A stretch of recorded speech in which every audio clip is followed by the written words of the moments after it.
You're listening to the Let's Talk Marketing podcast hosted by me, Katya Allison. So, what have you gotten yourself into? I'm sure that's what you're wondering. In short, it's a good time. We're going to have great conversation. And you know what, folks? There's going to be a little bit of learning along the way. And that's going to be done through insightful interviews with top marketers, entrepreneurs, and thought leaders. I get to explore the latest trends, techniques, and strategies in this wonderful world of marketing. I'm here to offer you engaging and informative discussions to help you stay up to date on the latest trends and take your marketing skills to the next level. In today's episode, we are covering finding the right marketing agency to work with as a marketer. And we're doing that with my guest, Jesse DeBear. Jesse is a mastermind behind DeBear Direct, a consultancy dedicated to streamlining scalability for D2C and performance agencies and service providers. With a wealth of experience as an accomplished marketing executive, he is focused on delivering results. So let's get to it. Let's talk marketing agencies specifically with Jesse. Welcome to the Let's Talk Marketing podcast, Jesse. How are you doing? I'm great. I'm doing great. How are you doing? I am pretty much living the dream. I'm excited to have you on here.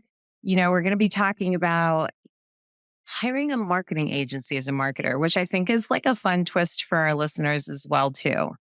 Before we do dive into that, I really want everybody to just kind of get to know you a little bit. So I've got my standard questions. Are you ready for them? I am very ready. Fantastic. I hope so. Yeah, it's too late now. You're in it, Jesse. You're in it.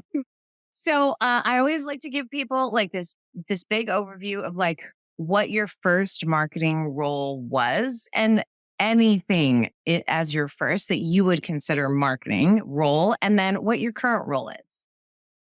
Sure. Oh my God. So I jumped into marketing immediately when I got out of school. I majored in marketing in college too. Nice. So it's, hard to differentiate like what the first big role was. But my first gig was kind of an old school DRTV affiliate, coupon program sales. It was at a company on the East Coast called Virtru, and we did free credit scores. So if you remember from back in the day, there was the commercials with like the three guys in the spandex outfits that had the credit score across their chest. And there were two like strong looking guys with like 800 credit scores. And there would be one short, fat guy with like a Halloween mask on, like a hockey mask. It's not very inclusive. Yeah. So that was freescore.com. That was my first role. And then I've had a series of jobs on the brand side after that. I was at a boutique, like wine flash sale company called Lot 18, which was a lot of fun. It was short-lived, unfortunately, because, the company wasn't doing great, but it was probably the most fun I had at a brand early in my career. Big role, I was at Guthrie Ranker, which was like a direct response, behemoth working on proactive. And then I switched completely from the brand side over to the agency side, which I know is what we're going to talk about a lot, when I joined Mute 6 back in 2017. So I built the client success department there, which was a lot of fun. There was a battle, going from startup mode to kind of scaling, and we were acquired, which was really exciting. And then I went and formed my consultancy after that, which focuses on agency advising, which I think is really cool. And I haven't really run into much competition in the space. So people have been really open to trying to get advice from how to grow and scale your agency.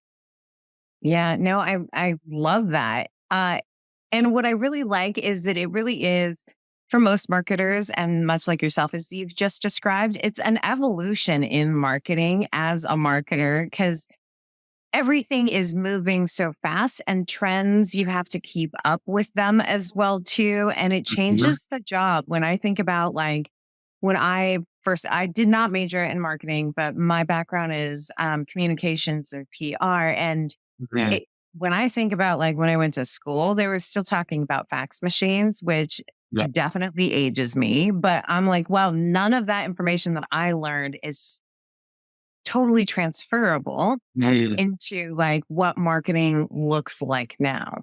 Now, about like what you currently do as it pertains to just kind of advising for marketing agencies, what is it that you love about what you do? But conversely, if you could pluck anything out of what you currently do from a marketing perspective, what would that be? So let's start with the positive. What do you love about what you do?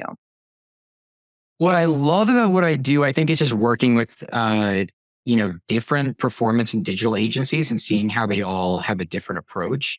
Um, what I've found to be the most fun, which is not really what my focus was when I got into it, is recrafting kind of like product narratives, which really ties into like the sales pitch. It's essentially like kind of Yeah. redoing your sales pitch. But I don't do like full, biz dev consulting because it's not my background. But when it comes to like client experience and client enhancement and your ability to retain and grow and scale, but also like really upsell additional services, it all kind of tied back to the story and like, well, what is your product? And Yeah. like, why are you different? Because these agencies all really do the same. It's Yeah. media buying, it's creative, planning, measurement. So how do you differentiate yourself outside of just like, the marketing that surrounds like the brand of the agency? And what I found is, when I started really digging in with a lot of, shops that I work with, is that they all do have some unique identifier that they're sitting on. There's something from the founder that has trickled into their approach that's different, and they don't even know how to communicate. So my favorite thing about what I've done or what I've been doing is really kind of just helping them pull that unique identifier out. And then we redo, the way that they pitch their product. And the whole goal about that is answering one question, which is, why should you sign with us? And, Hmm. I think it's cool working with, because I work with a bunch of agencies that are all direct competitors with each other. And Yeah. it's important for me to not carbon copy, and I want them all to be unique. So to be able to pull that out and help them like have a different answer, and really learn from each one that I work with, I think that's been the most fun. Oh, well, yeah, and you bring up actually a really good point when you mention like not wanting to, like, well, you didn't say cut and paste, but that's what I'm interpreting it at, right? Yeah. Like I think the workflow is something that you can take with you regardless of wherever you go. But every product, every agency, every brand is so unique that it's not going to work in the exact same way. So it's almost like you have Yeah. to do like a bit of testing. It's why I think that all marketers answer any sort of marketing question with like, well, it depends. Tell me more, right? Like there's so much more information before you can answer just kind of a straight question. But it can all be, butterflies and sunshine and flowers. So tell me what Mhm. you would pluck out of it. If there's anything that you could pluck out of it from like the day to day, what would that be? If I could pluck out, meaning like remove from my life completely.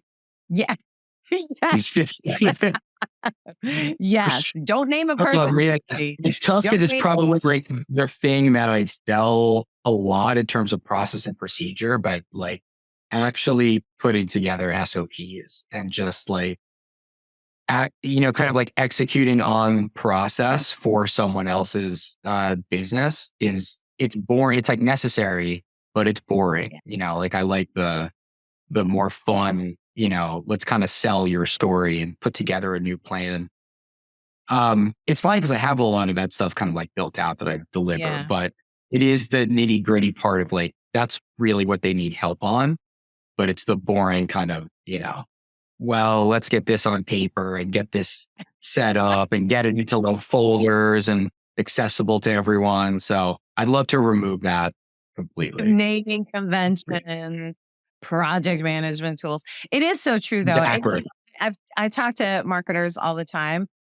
It's to me, it's always so interesting. The consistent part is it's that part that's not creative, right? That Yeah. is the thing that you want to pluck out. And I really view marketing as a creative job.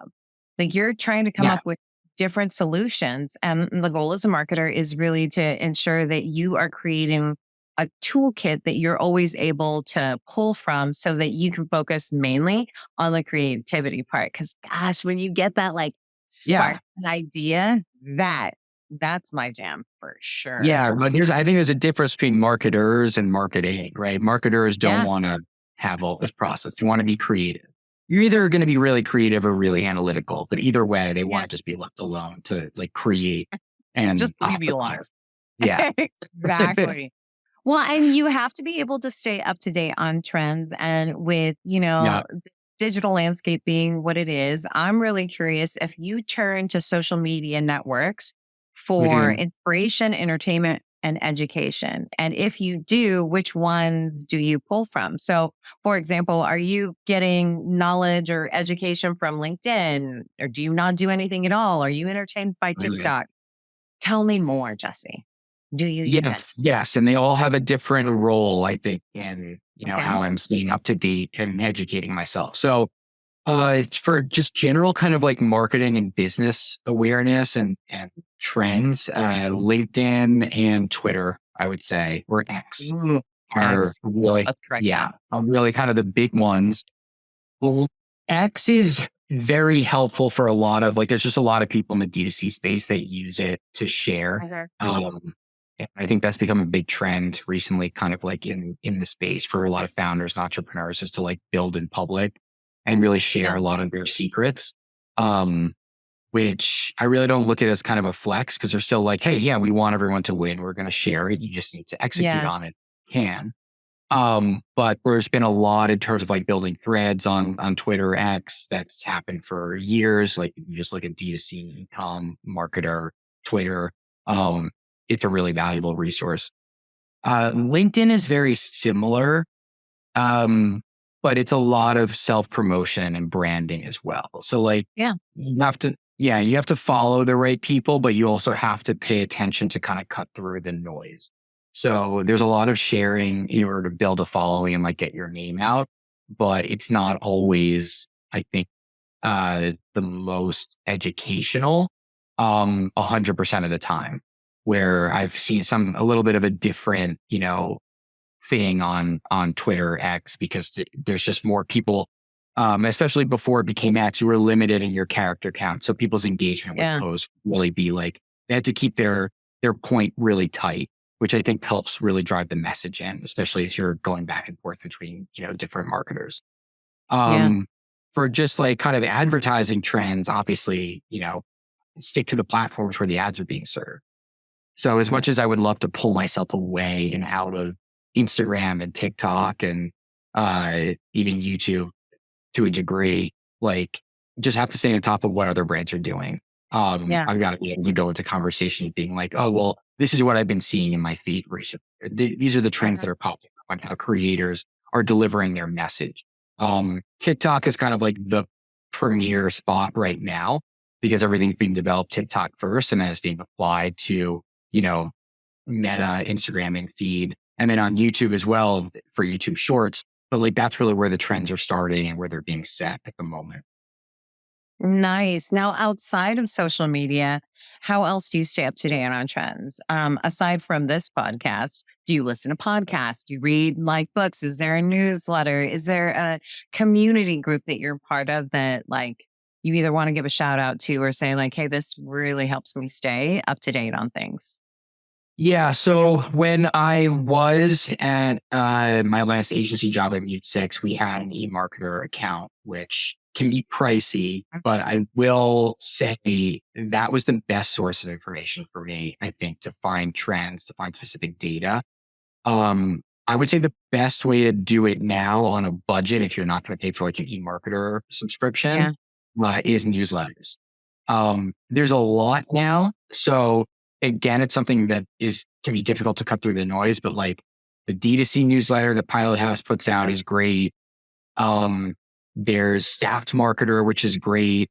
The original really is kind of Morning Brew, but they've got segments of their newsletter. So there's Marketing Brew that you can subscribe to. Um, and oh my God, there's one that Charter is another great Okay, one nice. where it's basically just visualize like graphs and charts of things that you wouldn't even think about in your normal life that you might want to see like in a data form. So I think like just jumping on to newsletters, where you can kind of get a compilation of articles and things that are out in the ether sent directly into your Yeah. inbox every morning. That's probably the most efficient way to do it and stay on trend. I love it. We're going to have to definitely make a note of that for our listeners as well too, so that they can go back and start to subscribe to some of those newsletters. Well, Yeah, now that newsletters, of course, podcasts like this one. exactly, if you're not subscribed, you should definitely subscribe.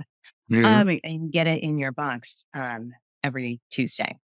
That was just a little plug for me. Thank you very much. Let's get started talking about marketing, specifically working with a marketing agency as a marketer. I, when you originally pitched this, I was like, God, that's interesting. And then I really started thinking about it. Like in every company that I've worked at, I have been on the end where a marketing agency is at some point have to engage with them. I also have a marketing agency background, so I've seen the other end Mhm. of that, right? So it's an interesting conversation because I think that there are a lot of people that miss out on exactly what it is that you're looking for when you say, okay, well, I want to get a marketing agency. Because truth be told, it's probably something that is done out not by like the person who's heading up marketing, right? Like it usually comes from like the C suite or, executives saying that they need to. Mhm. So I'd love to understand the different kind of types of marketing agencies that there are out there. Just so that we give everybody an overview of just kind of the different focuses from a marketing agency. They're not all necessarily cut from the same cloth. Some of them have specialties. So tell me a little bit about the different types. Yeah, so it's a really great and I think like simple question, but it has a really broad and kind of complicated like answer to when Of course. and how much an agency. So there's a lot of different ways to look at it. So first of all, like if you are a brand or an e-commerce business, there's a lot to do with like your size, your stage, and when it makes sense to first, be exploring agencies as a solution, but what Yeah. types of agencies that you want to look at. So of course, there are the really big ones. There's kind of like the big five, like the groups that are more traditional marketing. If I kind of live in the e-com performance world, so I avoid those. Also, I think that they're very kind of like bloated and corporate, and you get that old school kind of like corporate America mentality. Pricing is going to match that, and like the way that their price points are going to match that as well. So in the e-com space, if you're looking at like performance shops where, they're buying media to tie back to every dollar of revenue that you're earning, a lot Yeah. depends on kind of like where you are as a brand in your stage of development. If you're early stage and you're on a budget, maybe not the best time unless you raise money and you can actually kind of like afford to invest in outsourcing a full team. Yeah. If you're kind of mid stage and you're looking for scale, uh, that makes a lot of sense, like to start exploring because they can bring a lot of resources to the table. You're not just saying, I'm going to hire a media buyer that hopefully can work all the major channels or is an expert just in one, where we rely on one. You can have shared resources to run your paid social, your Google, your email. They're going to come with additional resources like creative, copywriting, things like that. So if you're looking to kind of like take a step up and you don't have the resources internally, that would be a good time to start exploring it. There's a lot out there. So I would really advise brands to take their time when they're choosing an agency. There's more ad agencies in existence now in the US than there have ever existed in history. Mostly because everything's digital and it's a skill that can easily be learned. Hmm. Not easily mastered because there are certainly greater marketers that can sell and pitch a story and a product better than others. But it's a skill that like is easily learned, and we're just seeing so many people pop up. Like they learn and they're like, well, I can do this on my own. Yeah. I do like a smaller agency, something that's a little bit more boutique. So going in and saying like, okay, well, like, what do you really want out of the agency? You want dedication, you want talent, you want someone that's basically going to be a partner for your brand. If you're, a small e-com store and, you got a lot of money in it, a lot of people put their life savings into trying to build their dream and Yeah. sell a product that they came up with. I have a lot on the line. Like, you really want to feel that you can trust the folks that are working directly on your account. So the larger the agency, it's like the more work you have to do in terms of due diligence and making sure that you've got like the right people on your team. If a brand is a little bit further along, you're larger, the Hmm. decision tree might not be, hey, like we want to outsource everything. It could be we're Yeah. outsourcing one component of it. We just want to jump into TikTok and we don't have the skills here. We need TikTok creative agents or someone that's going to run like the full funnel and set us up on TikTok shops and produce the amount of volume, the creative volume that's needed to make that platform work. You can look for a specialized shop there. I have worked at brands where we had full like internal teams, like an internal agency model, but Hmm. over time, things get flat, right? You've got the same team working on the same brand product for 2-3 years. And it's like, well, how much more innovation is coming out of these folks? Not to say that, you have people that like after that short period of time, they're not of value anymore, but agencies are going to be more on the cutting edge than your internal team. So as the tide starts shifting and you have big changes like iOS 14 a couple of years ago, TikTok's like massive growth. Uh, all the changes that have happened on Google, in terms of like cookies that are starting to disappear. Like, you want to have people that are making these changes frequently across multiple accounts so they can come to you and have real expertise and, a little bit more on the pulse of what the current like trend, the current changes, everything that's working across their other businesses that they can actually bring to you and try and give you that boost if you're a little bit flat.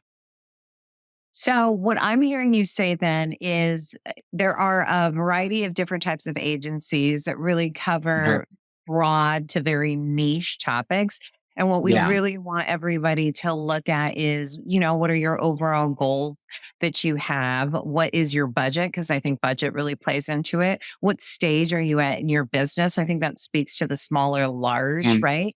And then the piece that I really loved that you mentioned was taking your time. I think this is a really great example of slow down the speed up, right? Usually mhm. you're engaging with a marketing agency because you want to be able to do more, and there's this thought process that, okay, well, as soon as I hire someone, then all of these things are going to produce, right?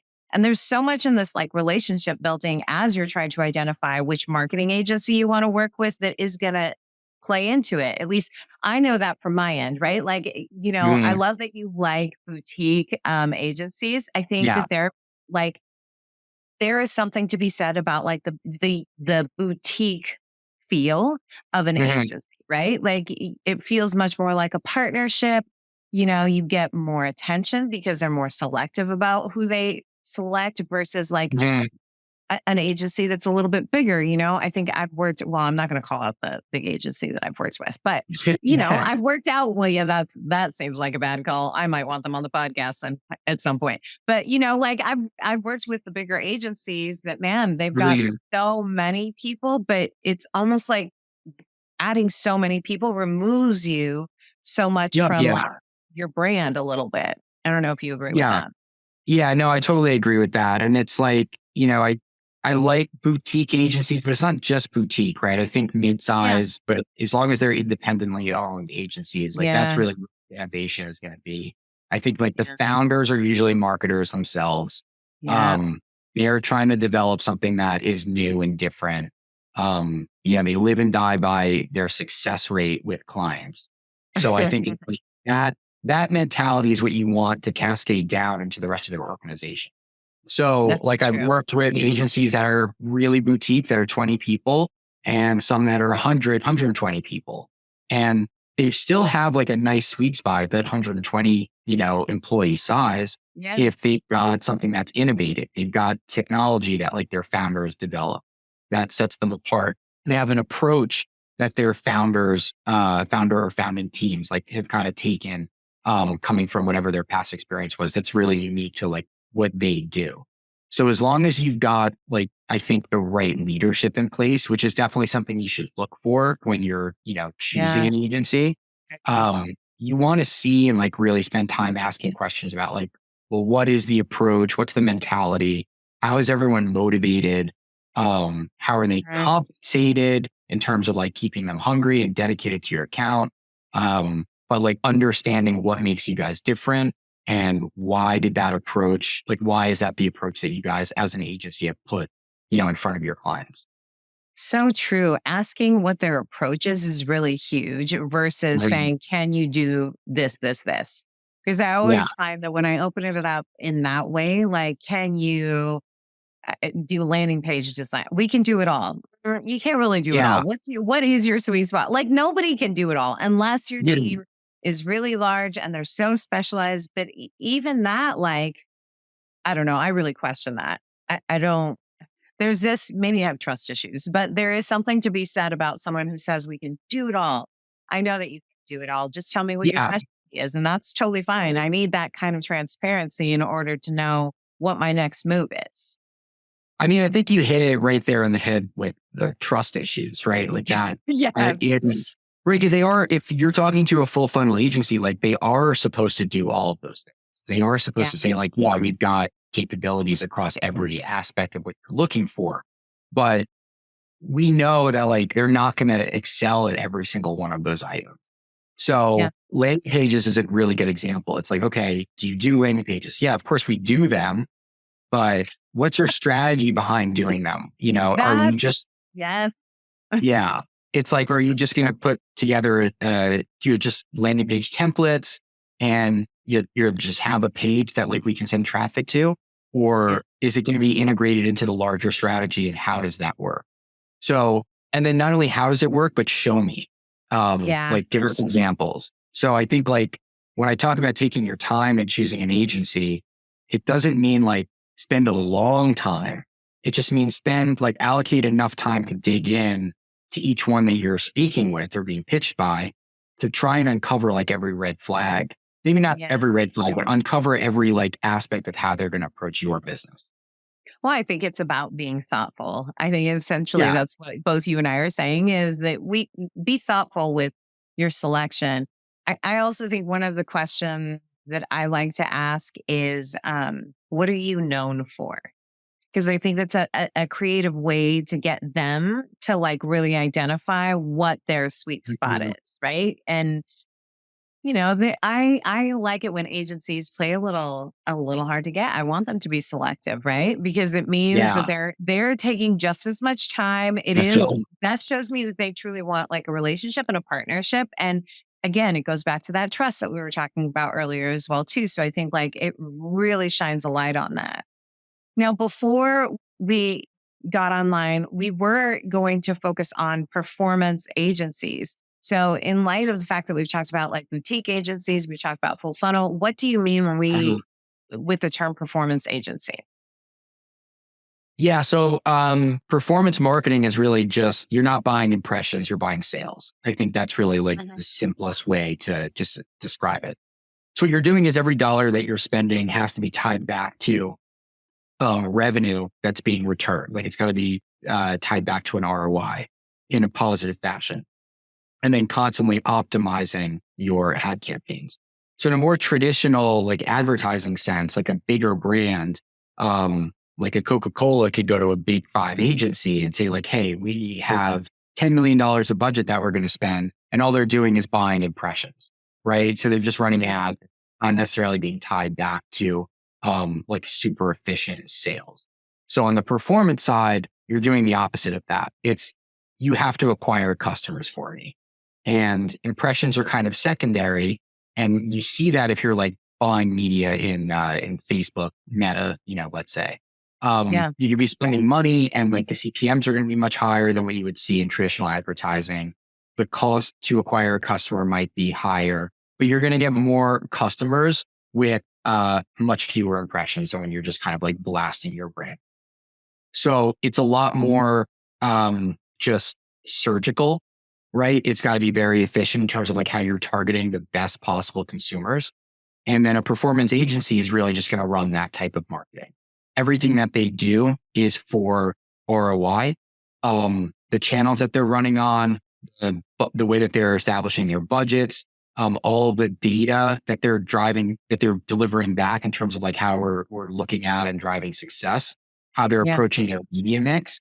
But really, and I think this is a big part of the conversation, bigger part of the conversation now than it has been the last, like, let's say 5-ish years, is the performance creative. How are we making ads that are snackable, informative, authentic, but at the end of the day, getting someone to pull out their credit card? I always like to kind of simplify, like, it's not just about getting a sale or getting a conversion, but like, get your credit card out. How do we get that delivered, in our messaging? So that's really what a performance agency should encapsulate. I think that oftentimes that's what everybody thinks marketing is getting. I mean, it should be, obviously. Like the goal Right. is awareness and obviously to make a positive business impact, which is at the end of the day, sales, revenue, and whatnot. I think there were a Right. couple of things that I wanted to unpack that you were talking about when it comes to like performance agencies, because I want our listeners to be very clear with that. And mainly because, I've worked with so many executives that anticipate bottom of funnel performance day one when you engage with a marketing agency. So if you could, I don't know, just speak to a little bit of like, what are the expectations, Yeah. or like, what should your Written- expectations be if you're like, great, I've totally identified this performance agency. I love them. They're going to make, I have a good relationship with them. I trust them. It Mhm. totally fills this need that I have because I need I need to close the gap. I need to make that revenue. What are the expectations though that they should be eyes wide open with? Yeah, they need time. A new team coming in. I mean, look, it depends on every situation, right? So, Yeah. if you're an established brand and you're really just going to them to kind of ramp up resources or something like that, I mean, maybe you already have bottom funnel, operating, and they're going to optimize it. Sure, might be a shorter period of time, but I definitely think any new team, regardless of the amount of due diligence that happens ahead of time, or the strategy that they planned, they don't really know until they get in there and they start optimizing and running ads against your Mhm. audience. So any new team, agency, even if it's internal, right? Like they need time to ramp up. I think, a 30 to 60-day window as kind of like a litmus test to decide like if we're moving in the right direction or not. Not are Yeah. we getting ROI that quickly, but are we moving in the right direction? And do I have confidence that we're approaching that? I think that's a fair amount of time. New agency may be completely redoing the account architecture. They may be completely redoing all of the creative and the messaging. They may be Mhm. building out new funnels, which take time, right? So that goes back to, are they making new landing pages? Yeah. But really, I want them to be building a customer journey. And if that's new, that's going to take time. So how do we tie a whole campaign together for a unique and new customer experience? And if those things get built out, they might be great and they can also be the wrong approach and fail. So I think there's a lot of, being patient as long as they are delivering their strategy in a really coherent and understandable way. Um, as long as you have a lot of confidence in terms of like, okay, great, we're definitely doing the right things. We're moving in the right direction. I really like what I'm seeing. But of course, if there's not ROI, and that's the thing with performance marketing, you're an e-com company and like you're bootstrapped or you are paying your bills based on the revenue that's coming in. There will be a period of time where it's like patience is running out, even if you love the team. Yeah. So there's a balance that you have to find in terms of like your confidence in the strategy and the execution and what's actually working and delivering sales. Well, and I think you providing this guideline of, after 60 days, you should know if you're heading in the right Yeah. direction with that emphasis, underline in bold of the right direction. Cause it's true. Like you may not be seeing the ROI 30, 60 days into it, but it should be Yeah. trending in that direction. You should be able to see this. If I have to completely sell you the vision at day 60, then either something's off a little bit and you're not looking into it. And I want you to look into it. And I think being able to report on that, Mhm. right, that you're moving in the right direction is really key. So, before I could probably talk to you for an hour about this. But before I hit my final question, I do have this question for you in regards to reporting, right? So, Yeah. what should we be asking for if we know that we're not going to necessarily see in like the 30, 60, 90 days, like this revenue, these sales numbers? What Yeah. does trending in the right direction look like? Yeah. So it's a really good question. I want to break it down by like the different KPIs at Okay. each stage of the customer journey, right? So you've got everything that's on the front end, which is basically your creative performance. And then you've got your back end metrics, which is really going to be like your conversion performance. So conversion is where the ROI is going to be, but we need to make sure that like we're getting like the creative is actually, compelling. That's being Yeah. served, that you're getting high click-through rates, that you're getting view rates. Um, the term thumb stop rate is used really often, which is essentially like your 3-second view rate, to mean that like someone actually like stopped on the ad and watched it. Yeah.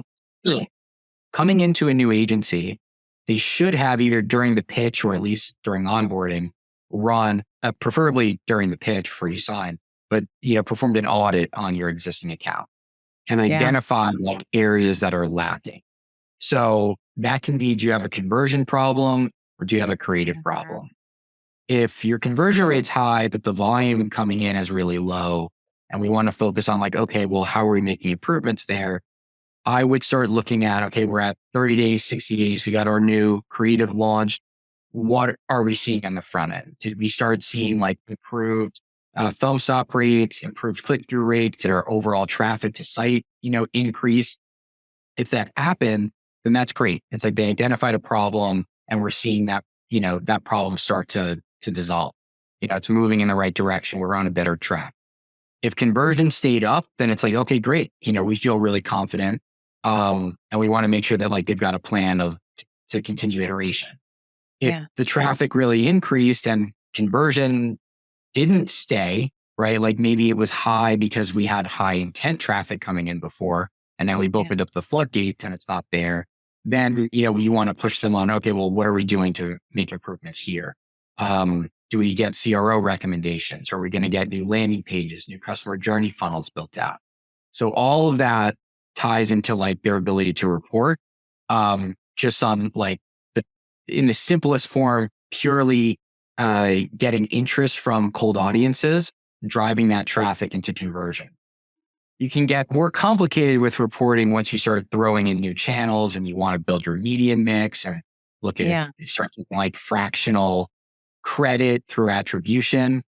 There's Yeah. tools that can work that way. And there's a lot of different approaches for media mix modeling, to just kind of like, making a decision on, okay, well, how much budget do we want to allocate towards each channel based on like our, kind of like perceived value. But that's something that as a marketer, you have to continue to experiment with through a lot of different testing. So I always try and simplify, like, what do you know that you can improve? Focus Mhm. there. And everything else is kind of a hypothetical that you can always, test and iterate. I think, focusing on your gaps is really important also because that is where you're going to get most of your wins anyways. And it makes a Mhm. huge difference. I don't think that, going into any sort of business brand, whatnot, not everything sucks.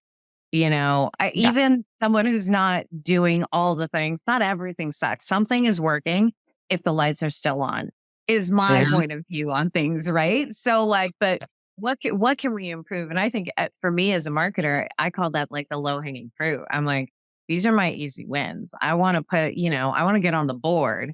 And if I can get on the board, if I can score, I'm going to say score some touchdowns, I love to use sports analogies, even though I'm So do totally I. not, but I'm totally not equipped to use analogies in that respect. But what I will say is like, I want to get on the board. I want a touchdown. And to me, I can do that with like this low hanging fruit. And, I feel like it's so win-win. Like I said, I could probably talk to you forever on this. I will get to my final question though. So here's my final. If you knew then what you know now, what is the marketing advice that you give to yourself? Oh man. I think I'll start with actually just career advice before marketing advice, because I love marketing's it. just changed this drastically. I would have probably pushed myself to be more entrepreneurial, younger, because I started Interesting. very much in kind of like the corporate structure, and then the entrepreneurial world didn't really open itself to me until I was like 7 to 8 years into my career. And at first it was very kind of chaotic and crazy, but then it was really eye opening where I was like, wait, corporate life is not what business is. Like it's a bunch of BS. Like it really is. And I think it was really eye opening, and it made everything more exciting. I think it definitely, Yeah. helped showcase opportunity, showcase that like this is how you make a career, not just have a job. And there's a Yeah. big difference there. When you're bought in and you realize that like I can actually make changes on something that will be impactful to my ability to earn money and earn income.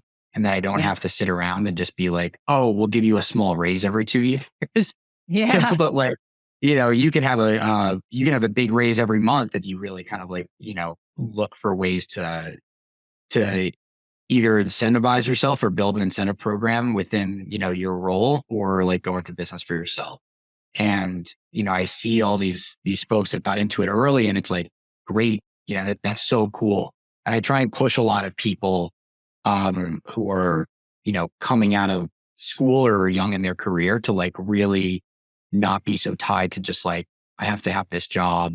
Um, Try and like find something else that you can do on the side. Um, I feel like I still like got into it more in my late 20s, which is still very, early Yeah. relatively.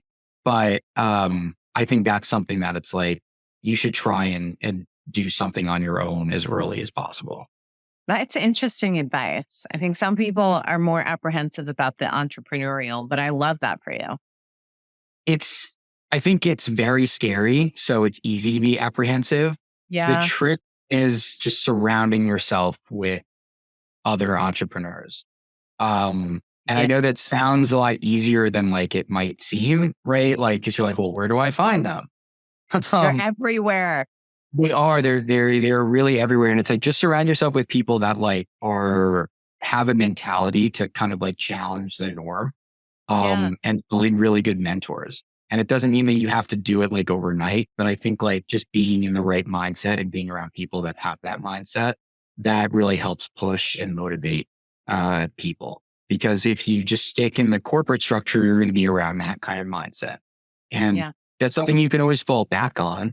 I think early in your career, if you take risks and you fail, like it's okay, you can recover. You can recover a lot more easily than you can later when you have a mortgage and like kids. Yeah. And like That's very the risk is, true.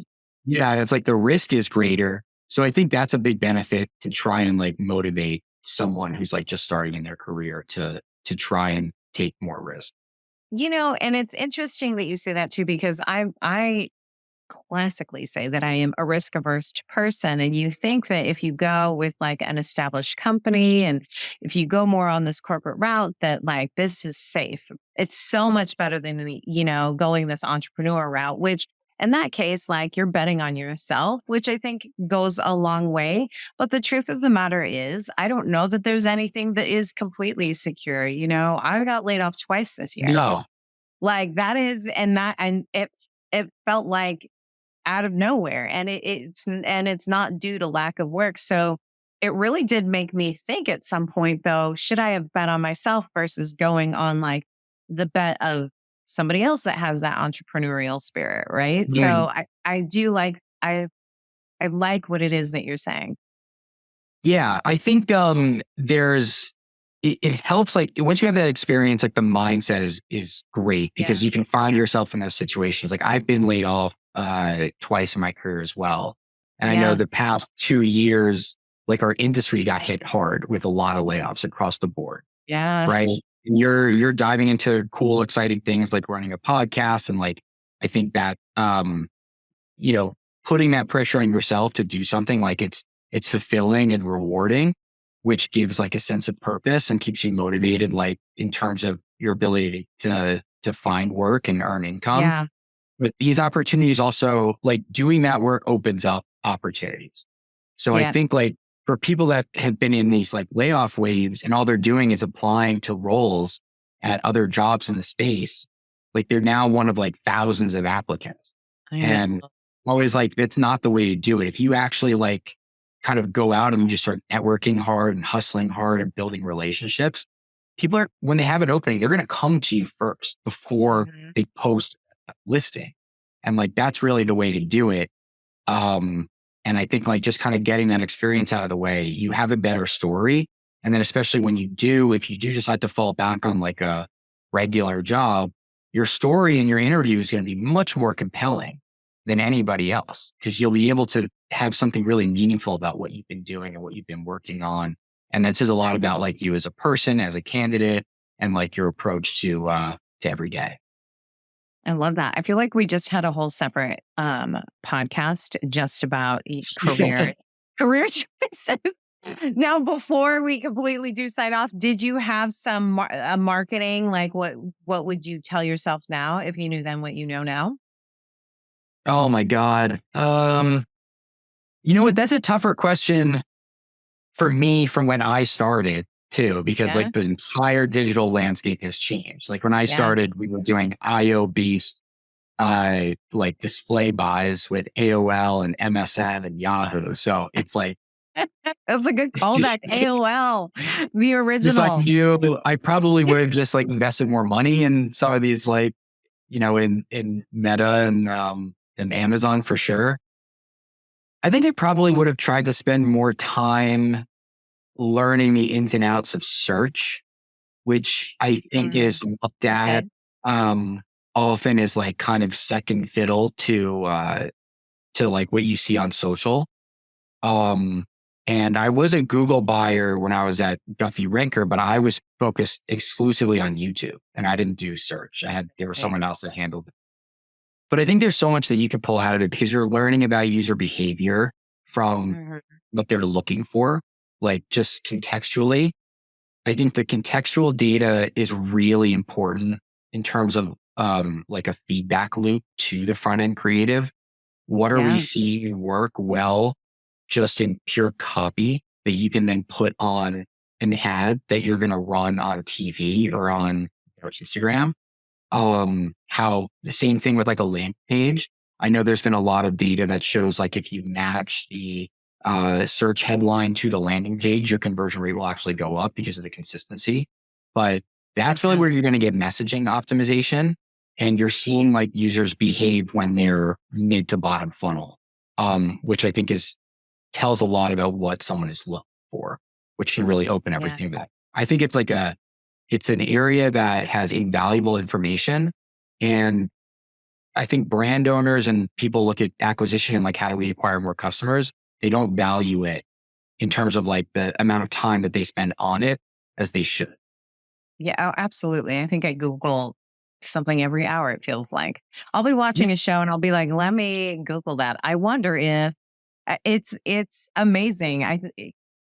I really do. You're the first one to say search, and you bring up so many really great points as to like, wow, Yeah. if you could really nail that down, because that's Well, also like, that's a lot of the, I don't, well, this is going to sound bad when I say that, but like when you look at marketing in general, you've got, if if you're lucky, you've got a good budget. If you don't, you have to start to get scrappy. And search is a quick win, not a quick win because it doesn't happen fast, but you can mm, gain a ton of insights quickly from search that's really going to inform the free stuff that you're doing, right? From email marketing to content marketing. These are all things that take a lot longer, but if you're very well versed in search, it's easy to hack those a bit so that they perform for you a little bit faster than if you didn't. I like that you said quick win, because I think I hear that a lot, that or search is a quick win. And I think that just is a misunderstanding of what it Yeah. is, because it's not. Like, it appears to be a quick win when you look at the balance sheet, because it's all high intent customers and it gets, like it's clicking, it gets conversion. But I think that that's like a big misconception. It's not a quick win. It's a lot of work. And I also want to like clarify, I think it's not Google anymore. It's opened up to everything. Like it's so, search optimization is so important, because like Google is the number one search engine. YouTube is the number two search engine, which is all video. Amazon, I believe, is number three, right? So that's pure shopping with one of the most high traffic search bars like online that you look at probably daily. Yes. If you shop like I do on Amazon. No, I have that problem. And then the next piece, which I think is really innovative, is that TikTok is becoming a huge competitor in search, because people are looking for answers in video. And Google has that component. Like you can search and they'll show you, YouTube videos that pop up for, if you're looking for a recipe or you're looking for an explanation of something. But TikTok now, you can find and get visual, like instruction on how to, make a coffee cake, if that's what you're trying to do. Like anything that you want to do, it's become a really compelling search engine. And I think like marketers need to take better advantage of search within video. It is amazing. Like I get all juiced up at talking about this as well too, because like, so you just named four, right? And I think a lot of times marketers will go into and say, all right, then I'm going to go on TikTok and that's what we're going to focus on. But I take a step back and I'm like, what's my overarching message? Let's take it like how to make a coffee cake, right? Because I'm selling coffee cake. That's essentially what I do. So for TikTok, I want to make that quick video of how to make the coffee cake, right? On YouTube, I want to have like a bunch of different like recipes maybe for that are a little bit longer than the one that I have on TikTok. And then I want to write a blog that's all about like how you can, have coffee cake at any holiday party, right? And that's going to be like, I think it's leveraging all of these different channels for the overarching message, not just focusing on like one specific channel. I have now taken up so much of your time. And we're way past talking about the agency. I mean, like, I so appreciate this conversation. Thank you so much for coming on here. Of course. Thanks for having me. Yeah. I know we can easily go another hour. I definitely can. I know. I just looked at the time. I was like, oh my God, this is so veering off track. Well, thank you again so much. I really appreciate it. Yeah, I really appreciate it. Thank you for having me on. This was great. All right. It is key takeaway time now. And I've got 3 juicy ones for you. Number 1, finding the right agency is all about you. Now, what I mean by that is that it really is all about you as the marketer and your brand. During our chat, Jesse mentioned that there are more agencies in existence now more than ever, which basically means that you're in the driver's seat in choosing the agency. So take a beat. What do you need? And how long do you need that for? Are you looking for a short-term solve or a long-term plan for your company and brand? So take a beat. You've got the time to really think and evaluate, is this the right agency for me? Takeaway number 2, there are different types of agencies. There are agencies that are focused on sales and digital marketing campaigns meant to really achieve goals like generating leads and driving conversions. Now, obviously, as marketers, this is what we want at all times, but not all agencies are focused on that. The performance marketing agencies you want to engage with if you're looking for that one-on-one comparison are performance marketing agencies. In short, there are no agencies that are a one-size-fits-all. Just make sure that taking into account key takeaway number 1, taking a beat and evaluating, right, who or what you need, And then finding that right agency, because there are different types. So ask the agencies that you're interviewing, like what their specialty is, what their sweet spot is. You get a lot of agencies that are going to say, oh, we do it all. We can do it all. But can you really do it all? Just because you can do it all doesn't mean that you do it all well. So ask them what they really, really knock out of the park. And the last key takeaway I have for you: be realistic with your expectations. I guess this is true with marketing and life, and when you're vetting a marketing agency. When you're engaging with a marketing agency, it's important to remember that it's not magic. It's not a genie. You will not all of a sudden get leads if that's what your intention is. It takes time to see the outcomes of marketing efforts. And even then, think 30 to 60 days to make sure that it's headed in the right direction. It's not that you're going to have an overnight success, right? After all, if it was that easy, wouldn't everyone be doing it? It takes time to be strategic, and you need to analyze the performance of the campaigns and tactics you're activating. Now, what insights did you gain from this podcast? Drop me a LinkedIn message or leave it in a review. A special thank you to my podcast producers, the amazing team at Content Allies. Thank you for spending your time with me today. Until next time, may the conversation flow, the laughter linger, and the outlook remain optimistic but grounded in reality. This is Katya, signing off.